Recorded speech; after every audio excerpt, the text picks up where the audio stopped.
ఆ తర్వాత మా సంగతి ఏంది చెప్పండి అని మీరు అడుగుతారు. మీరు అడగొద్దంటే ఈ లెక్కలు తేలొద్దు. నేను మిమ్మల్ని అడుగుతున్నా ఏం ప్రాసెస్. నేను చంద్రశేఖరరావుని అడిగినా, కిషన్ రెడ్డిని అడిగినా, బండి సంజయ్ని అడిగినా, లేకపోతే ఇతర నాయకులను అడుగుతున్నా, అయ్యా మేము ఒక ప్రక్రియ ద్వారా ఈ కులగణన మేము చేపట్టినము.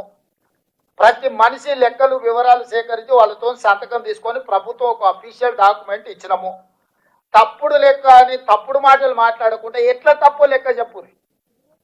ఏ బ్లాక్ లో ఏ ఇంట్లో ఏ కులాన్ని నేను తప్పు రాసుకొచ్చినా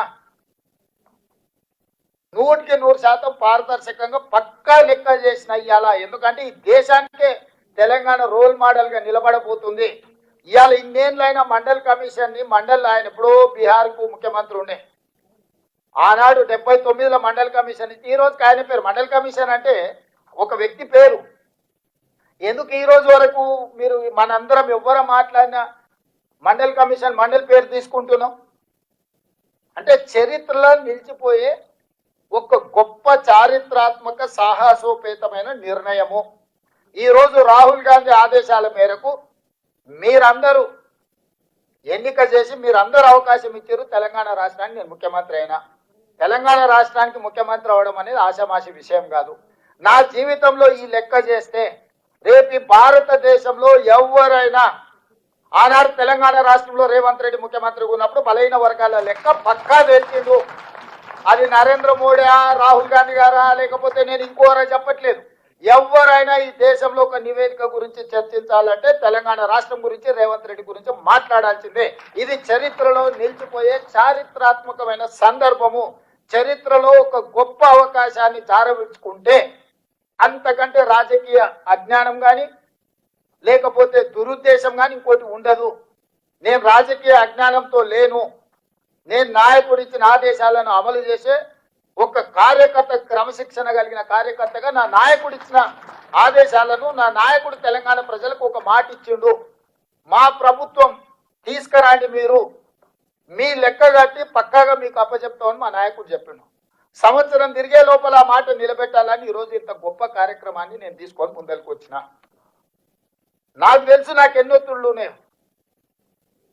మీకు కనిపించకపోవచ్చు, కనిపించకుండా నా మీద జరుగుతున్న ఒత్తిడి ఇది ఎట్లో గట్ల వాయిదా పెట్టు అని, లేకపోతే ఈ లెక్కలు బయట పెడితే రాబోయే రాజకీయ పరమైన ఇబ్బందులు, వీటన్నిటిని ఎంతో మంది వచ్చి నాకు చెప్పినా కూడా నేను ఒకటే మాట చెప్పిన, అయ్యా ఇది చరిత్రలో నిలిచిపోయే ఒక గొప్ప అవకాశము.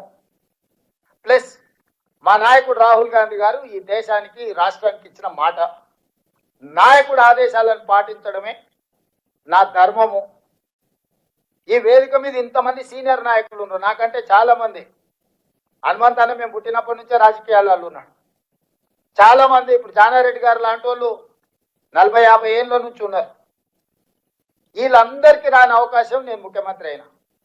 వీళ్ళందరికీ రాని అవకాశం నాకు ముఖ్యమంత్రి అయ్యే అవకాశం చిన్న వయసులో వచ్చింది. ఎందుకు వచ్చింది?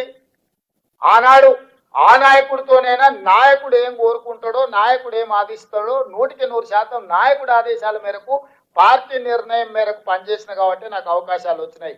ఈనాడు కూడా కాంగ్రెస్ పార్టీ మన నాయకుడు రాహుల్ గాంధీ గారు 100% ఇది అద్భుతంగా చెయ్యాలని వారు కోరుకుంటున్నారు. రాహుల్ గాంధీ దేశం ప్రజల ముందు ఈ విషయంలో ఒక మాట ఇచ్చిండు.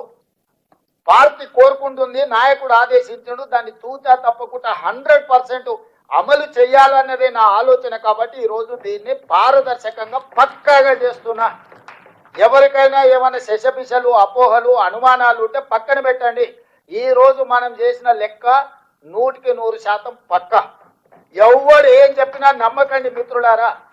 ఇవాళ మీరు ఈ లెక్కను తప్పు వాటి రటిగా దేశంలో లెక్కనే లేదు, పోల్చడానికి లెక్క లేదు, భవిష్యత్తులో ఎవరు చేయరు. ఇక ఏ రకంగా మేము ఇంతమంది ఉన్నామని మీరు కొట్లాడతారు నాకు చెప్పండి.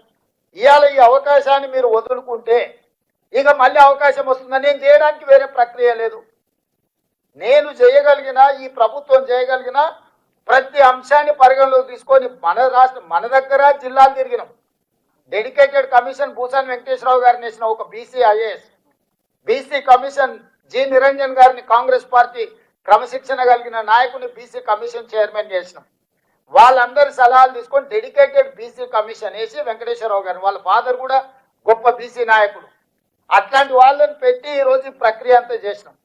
అన్ని నియోజకవర్గాలలో అధికారులు పర్యటించారు, అన్ని జిల్లాలలో పర్యటించారు, బీసీ కమిషన్లు పర్యటించారు, డెడికేటెడ్ కమిషన్ పర్యటించింది, మా మంత్రివర్గ ఉపసంఘం పర్యవేక్షించింది, మా డిప్యూటీ సీఎం గారు పర్యవేక్షించారు. 12 సార్లు నేనే స్వయంగా పర్యవేక్షించి చీఫ్ సెక్రటరీ నుంచి మొత్తం వ్యవస్థలను అంతా ఇందులో భాగస్వాములను చేసి 50 రోజులు చంద్రశేఖరరావు 12 గంటలలో కాకి లెక్కలు చేస్తే పక్కడిబందిగా 50 రోజులు లక్షలాది మంది అధికారులను నేను ఇందులో ఉపయోగించి నేను లెక్క చేసిన.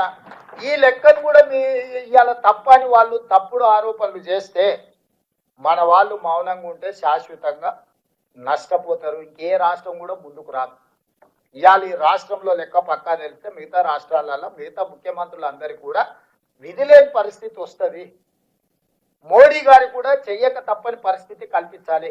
అందుకే రాహుల్ గాంధీ గారు మన పార్లమెంట్లో లోక్సభలో బడ్జెట్ సమావేశాల సందర్భంగా మాట్లాడిండు. ఆ తర్వాత బీహార్లో మాట్లాడిండు.